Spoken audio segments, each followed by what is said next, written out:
안녕하세요, 펜돌입니다. 최근 많은 투자자분들께서 앞으로 비트코인의 상승은 보기 힘들 것이다, 이제 암호화폐 시장은 끝났다 라는 반응을 보이고 계십니다. 그러나 2018년 하락장과 2019년 이후 상승장을 정확하게 예측했던 40년 경력의 베테랑 트레이더는 또다시 10배 정도 상승 가능성이 있다 라고 전망하고 있는데요. 그래서 오늘은 피터 브렌트의 분석과 여러분들이 꼭 확인하셔야 될 중요 포인트에 대해 복습해보는 시간 가져보도록 하겠습니다.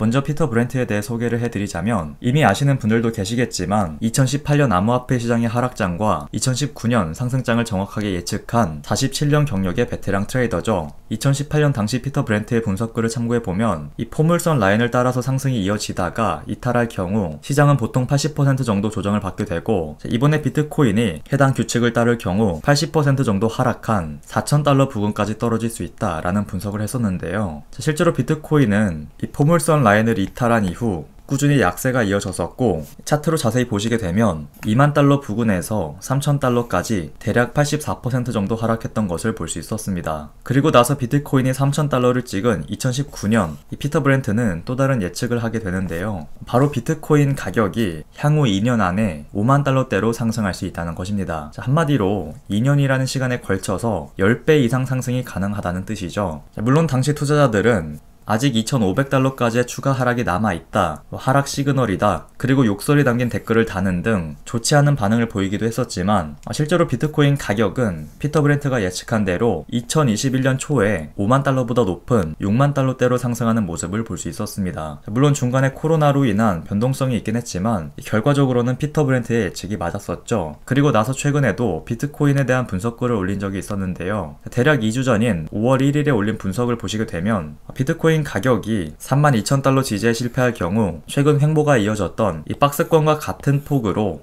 하락하게 될 것이고, 해당 가격대는 28,000달러로 계산된다 라는 분석을 내놓았습니다. 실제로 비트코인 가격은 지지에 실패한 이후 피터 브렌트가 언급한 2만 달러 후반 가격대까지 하락이 진행되었었죠. 그래서 현재 많은 투자자들은 지금 피터 브렌트가 상승을 바라보고 있는지 하락을 바라보고 있는지 큰 관심을 보이고 있는데요. 물론 아직까진 상승과 하락 중 명확한 방향에 대해 언급하기보단 향후 2-3년 동안 혼조세를 보이거나 10배 이상 상승 가능성을 바라보고 있다라는 의견을 제시했습니다. 아무래도 미국의 경기 침체 가능성과 줄어들고 있는 유동성의 영향으로 인해 이번엔 이렇게 애매한 분석을 내놓은 것으로 보여지고, 실제로 비트코인의 장기 상승 사이클 모델을 봤을 때 지금 비트코인은 상승 사이클 중심선에 위치하고 있다는 점에서 47년 경력의 베테랑 트레이더도 시장을 예측하기엔 너무나도 애매한 자리에 있다라고 말씀드릴 수 있습니다. 그러나 여기서 한 가지 알 수 있는 점은 피터 브렌트가 언급한 것처럼 2-3년이 지나고 나면 지금보다 10배 이상 상승한 가격을 볼 수 있다는 것인데요. 그 이유는 미국의 경기 침체가 2023년 하반기 정도에 발생한다면 2024년에는 경기 회복을 위해 다시 한번 현금을 풀 수밖에 없고, 현금이 풀리게 된다면 우리가 코로나 때 볼 수 있었던 것처럼 자산 가격이 회복하거나 큰 폭으로 상승하기 때문에 이 피터 브렌트가 언급한 대로 2년에서